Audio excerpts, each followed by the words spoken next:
Katya and Oleg had no children, which greatly worried his mother, Zinaida Stepanovna. The couple did not attach much importance to this. They were only in their 30s, and they did not even try to increase their family. Even before the wedding, they decided that if God gives a child, it is good, and if the years before 33 it does not happen, then they will already think.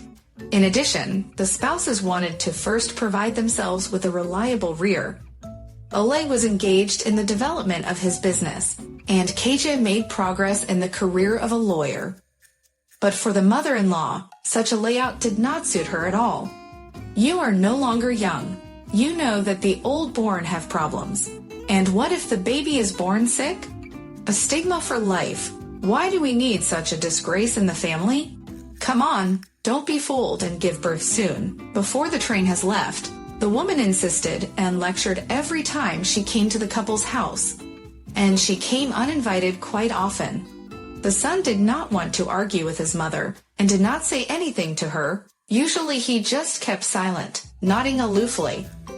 Katya at first also carefully avoided conflicts, but Oleg's spinelessness and constant interference in her life got up to her throat, and she tried to appease her mother-in-law.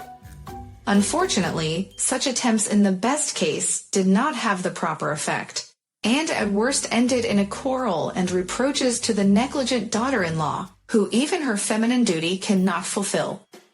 What kind of woman are you if you can't even give birth? Lamented Zinaida Stepanovna, then to greening pissed Katya. If Catherine knew that simple squabbles will not be limited, mother-in-law was much more determined. One day Katya came home before her husband, as often happened because her office was closer to the house. A couple of minutes later, there was a knock at the door. Opening it, the woman found Zinaida Stepanovna with a child on the threshold. The child was barely on his feet, standing next to her. He was about 2 years old. "Excuse me?" Katya looked at her mother-in-law with bewilderment, occasionally shifting her gaze to her young companion. "And hello to you." The pensioner shoved her daughter-in-law aside and unceremoniously entered the apartment as if it were her own. The woman, amazed by such insolence, stood for a minute and just looked at the guests. "Don't you want to explain what's going on here?" she asked when the stupor had subsided.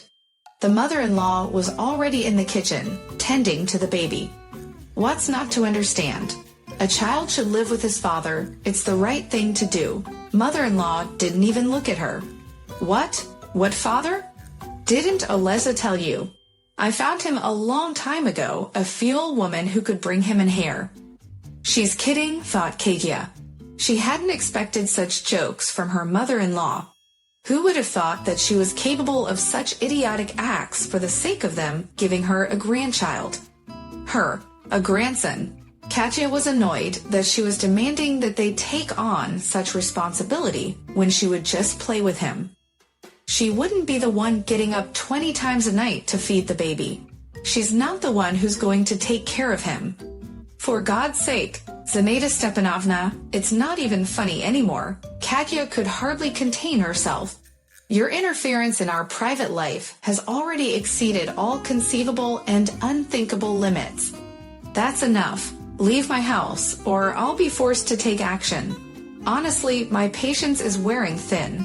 And what measures are you going to take, dearie? My mother-in-law grinned. The best thing you can do is to divorce my son and give him to a normal woman. Then the child will have a legitimate father, and my little boy will have a proper family.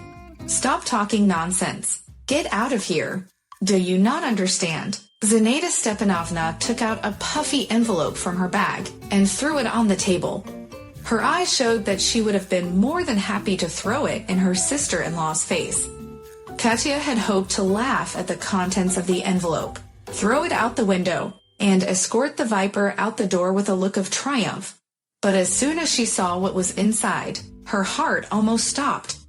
A birth certificate from 2 years ago, where in the father column was written Oleg, in the mother column, the name of an unknown woman. A whole pile of photos. Here Oleg holds in his arms, wrapped in diapers, baby. Here Oleg is digging with him in the sandbox, and next to them sits a strange girl. They smile and look like an average family with a small child. Here is my sonny's first birthday. Cake, mom, dad, their friends, presents, and Zenaida Stepanovna. Katya flipped through all the photos while her mother-in-law looked at her with a predatory gaze in anticipation. It seemed to the woman that this was not happening to her, that it was all a silly joke or just a bad dream. Suddenly from the corridor came the clinking of keys, the click of a lock, the slamming of a door. "I'm home," Oleg's voice said mundanely. There was a silent pause. Alarmed by the silence, the man went into the kitchen and immediately realized everything. "Daddy," squeaked the baby and, stumbling, went to his father. Katya's insides went cold. Now she finally realized that it wasn't a prank. She looked contemptuously at her husband, whose face became as guilty as a beaten dog's. The woman coldly folded the contents of the envelope back and handed it to her mother-in-law. "Get out of my apartment. If you think I'm just going to let this go, you're wrong." She unbuttoned her jacket, revealing the badge of a law office on her chest. A shadow of fear flashed across her mother-in-law's face, and she instantly retreated. She had expected to hurt her daughter-in-law, to get rid of her, but she had not thought at all that a betrayed woman, a strong woman, is a frightening thing. The husband wanted to talk to his wife, to explain himself, and began to mumble something, but she interrupted him. "I don't take it back. You just do not get off, mark my word." Oleg was stunned with horror. He had never seen in her so much hatred, coldness, and seriousness. "Wife lawyer, who is aware of all your business and machinations. That yesterday was your life jacket. Tomorrow on your stupidity will seek you." Katya hated Oleg, his mother, and his mistress with all her soul. She pondered how to get out of this story as a winner, without hurting the child, who is not guilty of anything. She hadn't spoken to her husband since that day.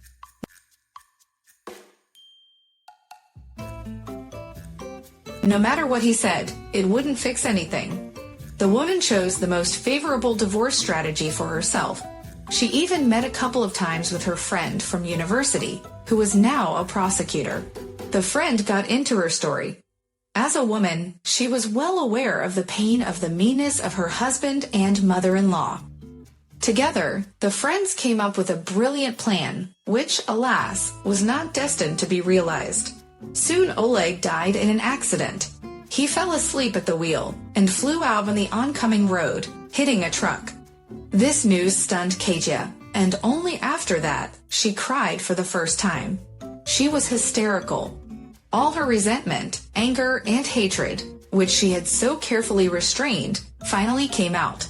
The woman could not forgive her husband for everything he had done to her. For 3 years of deceit, for cheating, for now, leaving her alone. Soon Zenaida Stepanovna appeared again on the doorstep of Katya's house. She looked anxious and dejected. "It is unlikely that she has come to share with me the grief of my loss." Katya suspected something wrong. "Katya," squeaked the mother-in-law. "Katya?" the woman asked in surprise. "That's the news. What do you want?" "Trouble, Katusha, trouble." "I know. I was at the funeral, too." "No, not that," whispered Zenaida Stepanovna. "That is, not only that." They went into the living room, and the pensioner began her story. After the old man's story, everything here looked ominous. Nikolai reproached himself for his suspiciousness and boldly stepped behind the fence. A dusty path wound around the farm buildings and led to the house. Taking the key from the notch at the door, Nikolai opened the lock for the second time that day and went inside. He remembered very well how he had gotten a layer of dust here during the day, but now he saw with a cold chill in his heart that the dust lay in an even layer and not a trace of his presence remained. With difficulty swallowing, Nikolai stepped into the largest room. At that moment, the sun touched the horizon, and through the dusty glass, the room was colored with red light. Every object was now tinged with blood, and though it lasted only a few moments, Nikolai was ready to run away in fear. But the light changed to dusk, and exhaling, Nikolai turned on the flashlight, the only modern thing in the house. Pointing it at the floor, he walked the same route he had taken during the day, hoping to find his footprints. But the dust lay softly in an even canvas. But in the dining room, there was a surprise. The chairs were chaotically arranged, as if someone jumped up from them, frightened by the presence of strangers, although Nikolai perfectly remembered that during the day they stood exactly under the table. But it was something else that made him break into a cold sweat. There were bowls of steaming chowder on the table, and on the floor, several barefoot footprints were appearing out of nowhere. Someone was walking from the table toward Nikolai. Feeling the hair on his head move, he squealed and rushed toward the exit. The heavy wooden door slammed in his face, and he flew face first into the door, screaming and pulling it open. There was a rustle of voices behind him, as if muffled by a wall, and a howl. This horrible howl grew with every second, coming closer and closer. Nikolai banged on the door, feeling tears of fear in his eyes, and then yanked it open again. This time the door yielded, and he almost fell on his back by inertia, but jumped up and ran away from this hellish house. It was only near the fence that he dared to turn around. There were two women in ancient clothes standing in the window, their hands folded pleadingly, looking at him until something jerked them inside. Whispering prayers, Nicholas ran into the village. The old man was sitting in the same spot and waiting for him. As soon as Nicholas came closer, the old man stood up and beckoned him into the house with his hand. "Well, are you taking the farm?" he squeaked, letting Nikolai into the house. Nikolai shook his head, unable to utter a word. Tomorrow he would leave here and never come back.